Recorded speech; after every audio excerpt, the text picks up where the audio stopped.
Halo semua, selamat datang di pelajaran PDK Aftermeet. Untuk bab 3 kali ini, kita akan membahas tentang wirausaha budidaya unggas petelur.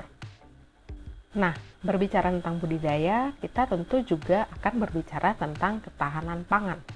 Tapi, apa itu ketahanan pangan?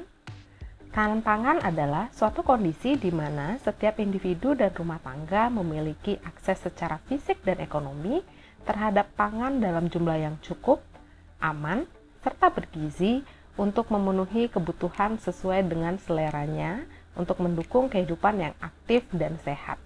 Ketahanan pangan sendiri memiliki 3 pilar utama, yaitu ketersediaan pangan yang cukup, distribusi pangan yang lancar dan merata, serta konsumsi pangan yang aman dan berkecukupan gizi bagi seluruh individu masyarakat.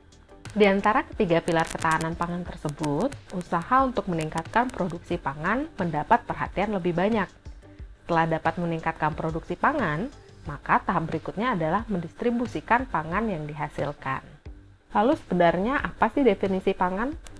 Menurut Undang-Undang Pangan Nomor 18 Tahun 2012, pangan adalah segala sesuatu yang berasal dari sumber hayati produk pertanian, perkebunan, kehutanan, perikanan, peternakan, perairan dan air, baik yang diolah maupun tidak diolah, yang diperuntukkan sebagai makanan atau minuman bagi konsumsi manusia, termasuk bahan tambahan pangan, bahan baku pangan, dan bahan lainnya yang digunakan dalam proses penyiapan, pengolahan, dan atau pembuatan makanan atau minuman. Pangan sendiri memiliki fungsi untuk memenuhi kebutuhan nutrisi manusia dan juga untuk tumbuh kembang yang baik. Saat ini, pola konsumsi pangan masyarakat sudah mulai berubah dari yang banyak mengkonsumsi karbohidrat, mulai beralih menjadi banyak mengkonsumsi protein dan lemak. Peningkatan pendapatan per kapita serta kesadaran masyarakat akan pentingnya gizi untuk tumbuh kembang mendorong peningkatan jumlah konsumsi bahan pangan yang menjadi sumber protein dan lemak seperti ikan, telur, daging, dan susu. Indonesia adalah salah satu negara yang berpenduduk besar, sehingga jumlah pangan yang dibutuhkan juga besar. Usaha pemenuhan pangan menjadi persoalan penting bagi bangsa Indonesia. Jumlah penduduk yang terus bertambah harus diikuti dengan berbagai upaya untuk memenuhi kebutuhan pangan bangsa Indonesia, sehingga ketahanan pangan dapat terwujud. Oke, sekarang kita masuk ke dalam perencanaan usaha budidaya unggas petelur ya. Telur merupakan salah satu sumber protein hewani yang mempunyai kelebihan dibanding protein nabati. Protein hewani mengandung asam amino esensial yang paling lengkap dan lebih mudah dicerna. Sebagai sumber pangan hewani, permintaan pasar terhadap telur terus mengalami peningkatan. Selain tingkat kesadaran masyarakat untuk memenuhi kebutuhan gizi, peningkatan permintaan pasar terhadap telur juga dipengaruhi oleh berkembangnya variasi menu makanan berbahan telur. Peningkatan permintaan pasar dan kesadaran masyarakat untuk memenuhi kebutuhan protein memberikan peluang yang semakin besar untuk melakukan usaha budidaya unggas petelur.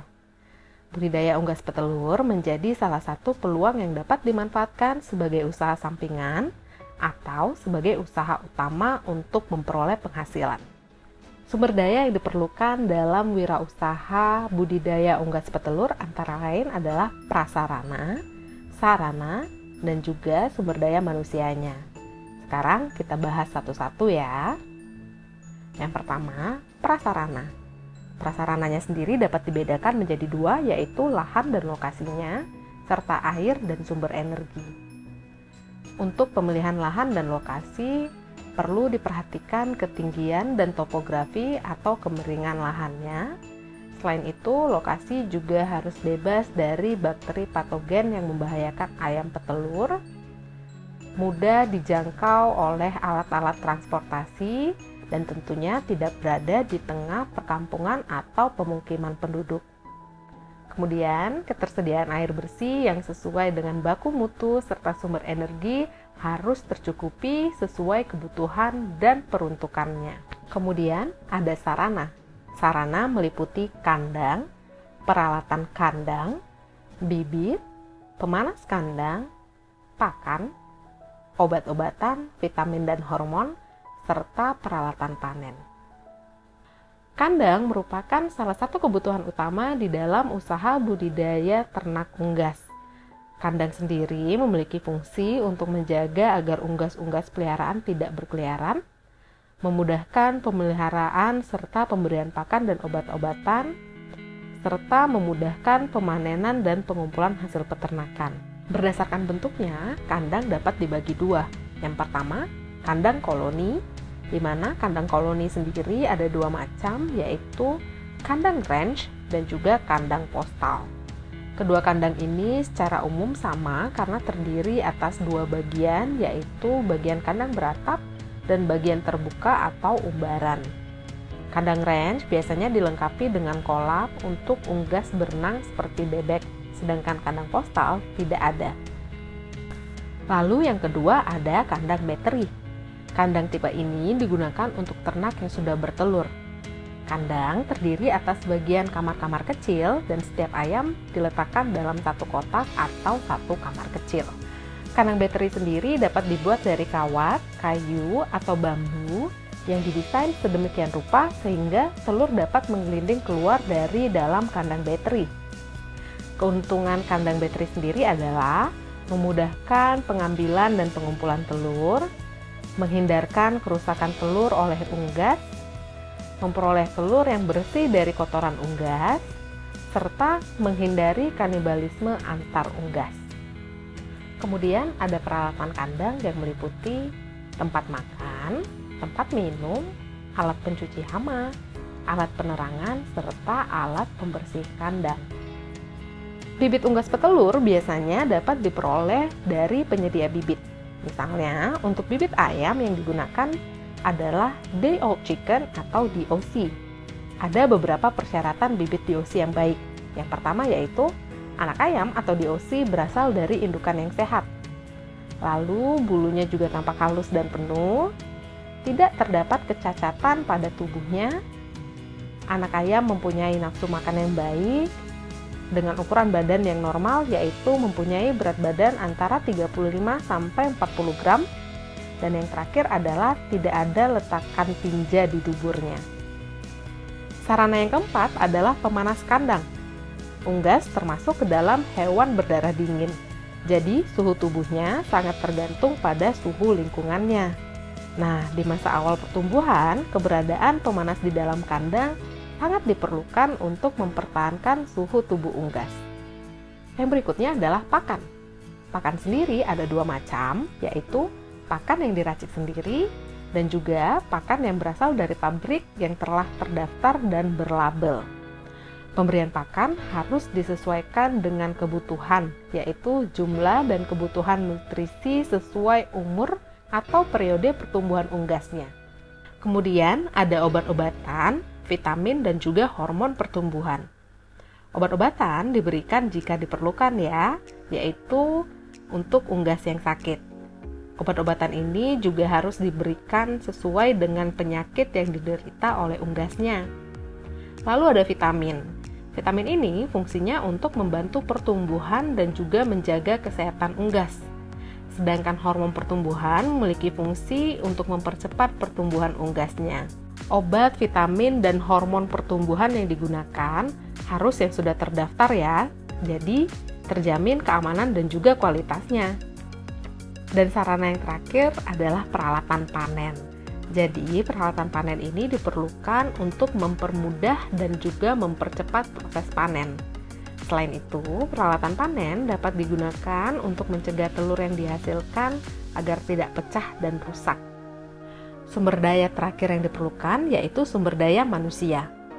Menurut Permentan RI nomor 31 tahun 2014, SDM yang terlibat di dalam budidaya ayam petelur harus memenuhi beberapa persyaratan, yaitu berbadan sehat, mempunyai keterampilan dan memahami risiko pekerjaan, serta mampu menerapkan keselamatan dan keamanan kerja.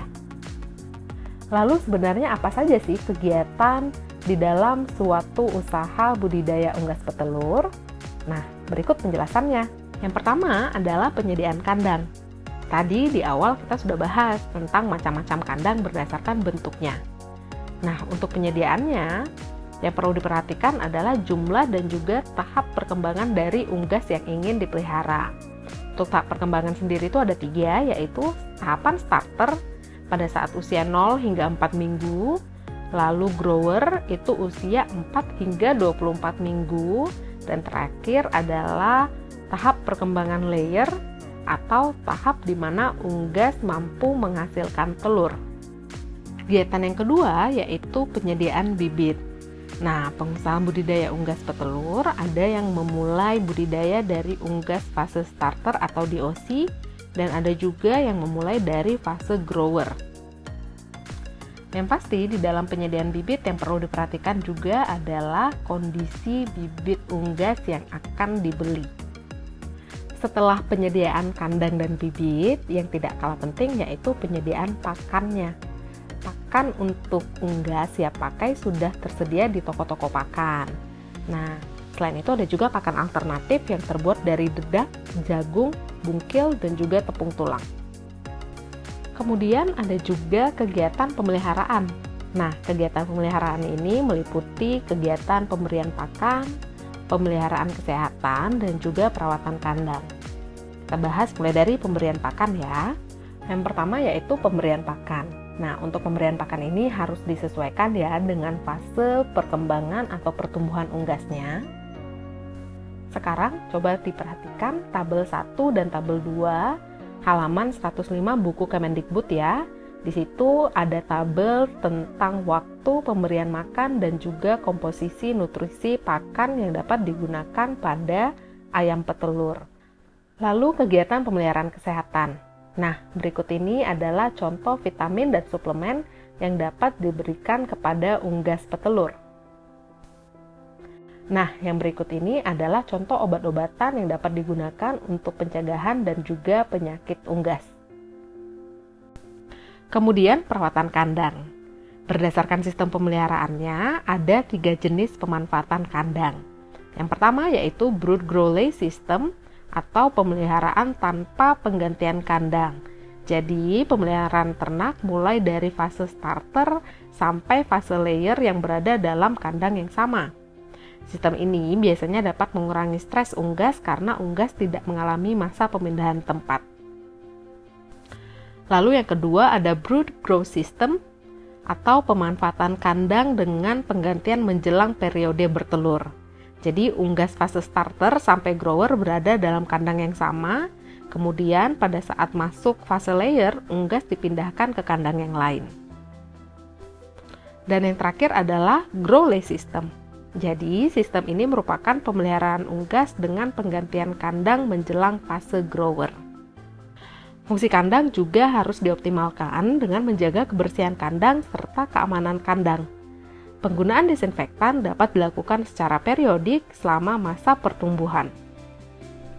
Lalu ada kegiatan panen. Kegiatan sistem produksi budidaya unggas petelur pada tahapan pemanenan adalah pengambilan telur. Pemanenan dimulai dari fase atau periode layer hingga unggas mencapai masa afkir atau tidak mampu memproduksi telur lagi.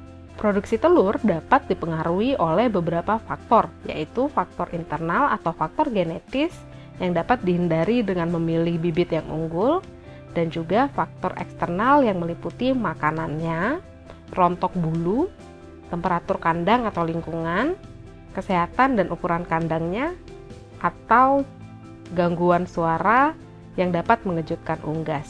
Telur sendiri dapat dipanen 3 kali dalam sehari. Pengambilan pertama pada pagi hari pukul 10 hingga 11, lalu pengambilan kedua antara pukul 13 hingga 14, dan pengambilan ketiga yang terakhir itu antara pukul 15 hingga pukul 16. Nah, kegiatan yang terakhir yaitu kegiatan pasca panen. Pada kegiatan pasca panen dilakukan penyortiran dan juga pembersihan telur. Jadi telurnya disortir berdasarkan apakah telur tersebut normal atau abnormal. Telur normal sendiri memiliki ciri-ciri yaitu bentuknya oval, lalu telurnya itu bersih dan juga mulus, kemudian beratnya itu 57,6 gram dan volumenya sebesar 63 cc. Oke, untuk pertemuan kali ini cukup sampai di sini dulu. Minggu depan kita akan mempelajari tentang jenis-jenis unggas petelur yang dapat dibudidayakan. Sekarang tugas kalian adalah mengerjakan latihan yang telah Miss upload di Edmodo ya. Sampai jumpa di pertemuan kita berikutnya.